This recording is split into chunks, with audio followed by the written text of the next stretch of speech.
Jason Engel.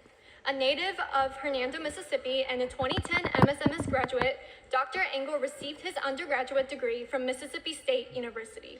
He now specializes in internal medicine and oncology, completing his residency as a hematology-oncology fellow at the University of Mississippi Medical Center. Dr. Engel has co-authored numerous publications on his extensive clinical research, including a research grant from the American Heart Association. During his time at MSMS, Dr. Jason Engel explored his passion in physics and always strove for excellence in the classroom.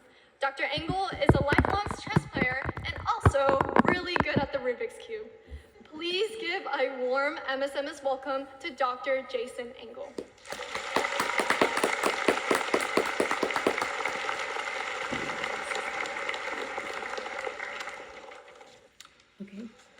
Good morning. Thank you for that introduction. It's great to be here again after so many years, though it feels like not so long ago that I was here as a student. Those who remember me would be surprised to learn that I've done a lot of public speaking in my time. Things like medicine, science, and research come easily to me, but I've never given a talk like this. When I got this invitation, a lot of thoughts went through my head. First was, this must be a mistake. You guys need a grown-up to do this. Second was, what could I tell you that you would like to hear? Fortunately, I was reminded that I do have a story to tell, one of personal struggle that happened while I was at MSMS and certainly made me who I am today. I'd like to share that story with you all now. It starts with me beginning high school, I would say in a pretty normal way. I played video games, played the trumpet in band, was terribly bored in class. About halfway through my freshman year, I started to develop headaches. Became more frequent over time, more intense over time, followed by this migratory bone pain, low-grade fevers, and fatigue. Over several months, I saw maybe a half dozen different providers and got probably twice as many possible diagnoses. Not a lot of headway. Things reached a tipping point in May of 2007 as sirens blaring, an ambulance rushed me to St. Jude Children's Research Hospital. Anemic, weak, barely conscious, my body sprouted tubes in every direction. My first night was touch and go. Pale as the sheets, I got unit after unit after unit of blood. Alarms or machines around me buzzed and beeped, alarms signaling the crisis. After 3 pain-filled months, I finally had a diagnosis, acute lymphoblastic leukemia. I was suddenly faced with uncertainty and a lack of control. I traded in my car keys, newly obtained, for a wheelchair, and my life became one of doctors, needles, and nausea. The first thing that I learned from that experience was patience. As I spent hundreds, if not thousands of hours in the hospital in a pre-smartphone era, I read, I spent time thinking, I played with the Rubik's Cube, played chess, thought some more. I had a port placed under my skin, a small, firm plastic device that can be accessed with a needle and used to draw blood or give chemotherapy. But getting chemo made going to school difficult. The entirety of my sophomore year was spent at home with a homebound teacher coming out to help me catch up. This was not a great substitute for the real thing. You might think that my biggest worry during this time would be surviving the ordeal that I was going through, but I would say that it was my biggest fear was falling behind my friends, being left behind in school, left behind academically. Before my diagnosis, I would say that I was unfocused, didn't have much as far as goals for the future. But after my diagnosis, I knew that I had to have goals. I heard about MSMS through a friend of a friend, and I read the course catalog, and probably like a lot of you, as soon as I read it, I was hooked. I applied alongside 2 of my best friends, and we were all accepted, and I came here in fall of 2008. I moved 3 hours away from my family, away from the medical team that was taking care of me. My 18 months out of school quickly showed it was a very difficult experience. To keep from falling further behind, I moved my treatments to the weekend. Every Friday, a little yellow MSMS short bus would drive me down 45 to an adult cancer center, Dr. Whitaker's Oncology, where I would get my infusions that had been shipped from St. Jude. I would try to shake it off over the weekend and come back strong on Monday to maintain my academics. Despite the challenges that I had while I was here, my experience was unbelievable. Living and struggling along all of my friends was an experience that has been unmatchable ever since. MSMS taught me the importance of personal drive, perseverance, community, and academic excellence that have allowed me to excel where I previously struggled. I hope that it's done the same for you.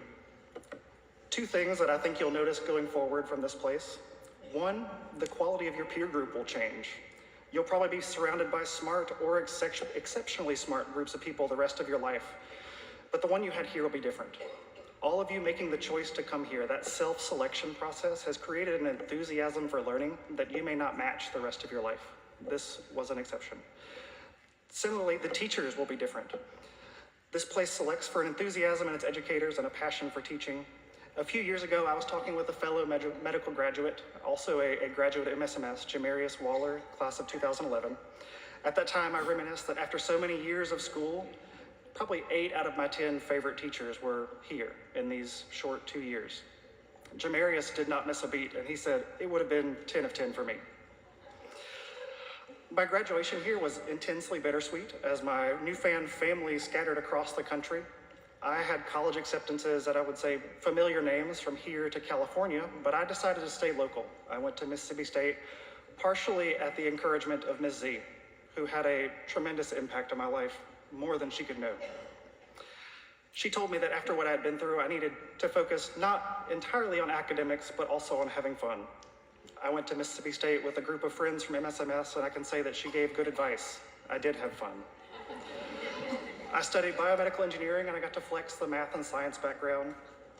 While I was there, I met my wife, Amber. We've been together 14 years.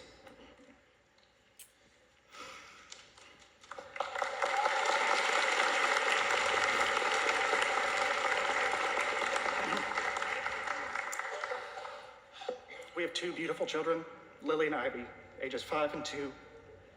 Both of them are smart. One of them is well behaved. Towards the end of undergrad, I was torn between a career in science and medicine. I ultimately learned about combined MD, PhD programs, an accelerated way to earn 2 doctorates and blend 2 careers. I applied and was accepted at the University of Mississippi Medical Center with the goal of someday circling back to treat people in the same shoes that I had once been in. I roomed with a good friend from MSMS, and one of my juniors followed me into the MD, PhD program the very next year. My time was split. In medical school, I spent from dawn until dusk studying, learning at a frantic pace, and learning to apply that in patient care. But in graduate school, the pace was slower, but the projects were large, the path unmapped. In some cases, I had to create a path where none had been before.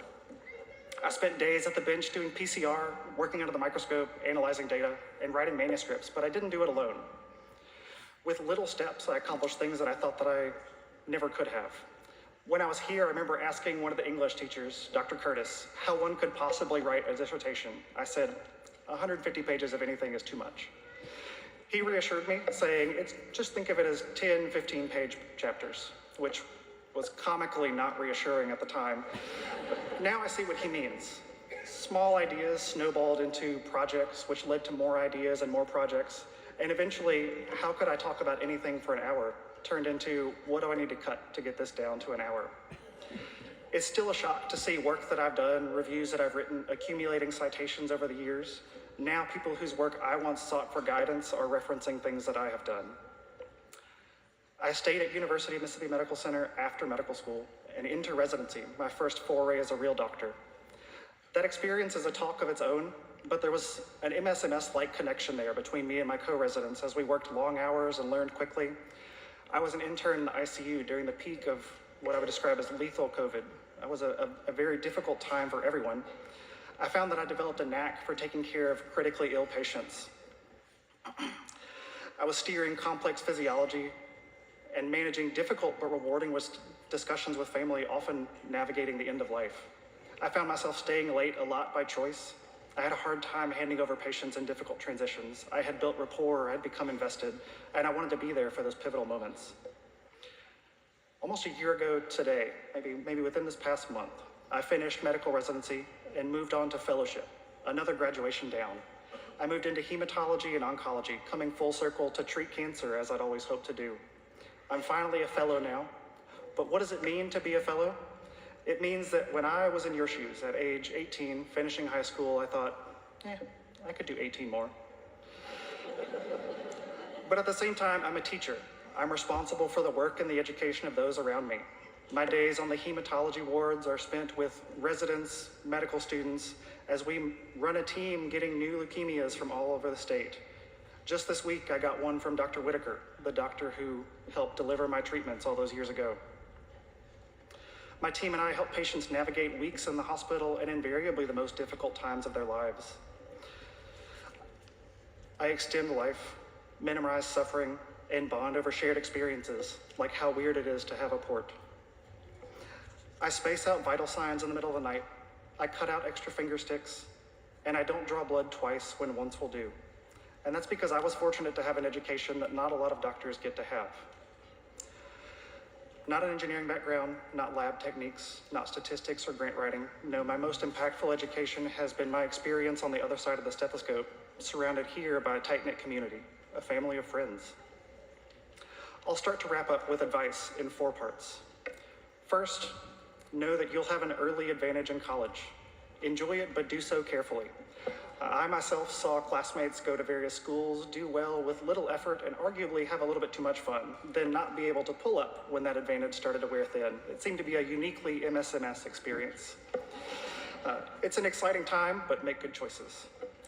Second, if a new opportunity comes along, but you're particularly busy, it's unfamiliar, it makes you nervous, try to say yes anyway. It's something that I am doing right now. Personal growth is like stretching. It takes effort and it may be uncomfortable, but it gets better every time. Third, if you think you're interested in a career like science or medicine, get out there and get exposure. Try to do it early. Your academic excellence, things like your test scores, they will certainly open doors, but unfortunately that's where that stops. You need to follow that up with things like a narrow interest based in experience to get you through the interviews and claim those opportunities as your own. Fourth, you don't have to have every step of your life figured out at this moment, but sometimes it helps to look ahead, closer to the finish line. Look for a mentor, someone you connect with, or a career or life that you could see yourself having. Find someone you respect and emulate their path, their work ethic, their habits as a springboard to find your own twist, your own way. I hope that you all find success, whatever that means to you. What I'm going to do is I'm going to leave my contact info here today, my email, my phone number, and I would encourage any of you to call, email, or preferably text me if there's anything that I can do to help you along your way. No question is too small. I'd like to thank you all for inviting me here today. I'd also like to thank my wife for being here and for her unwavering support all these years. I'd like to thank both of my kids for making sure that I never sit still or do one thing for too long. This has been a truly special opportunity, an opportunity to speak in a setting that's new to me, an opportunity to reflect on events that made me who I am today, and an opportunity to appreciate how much this place meant to me. On my first day in 2008, my classmates and I were presented with a mosaic, about 150 painted tiles. Each of us pocketed a tile, a piece of the whole, with the intent to put it back together again at our 10-year anniversary, 10-year reunion. I'm sorry to say that reunion didn't happen. I didn't get to see my friends again like I had hoped. 2020 was a difficult year for everyone and we were unlucky. But I still look back fondly on my time here, time with Ms. Z and Mr. Funderburk and Mr. Yarborough. And I'm excited to see Tony Green, a fellow 2010 graduate, carrying on the torch as faculty here. It's been 17 years since our first day, but I've still got my tile. Kept safe as a reminder of my time here.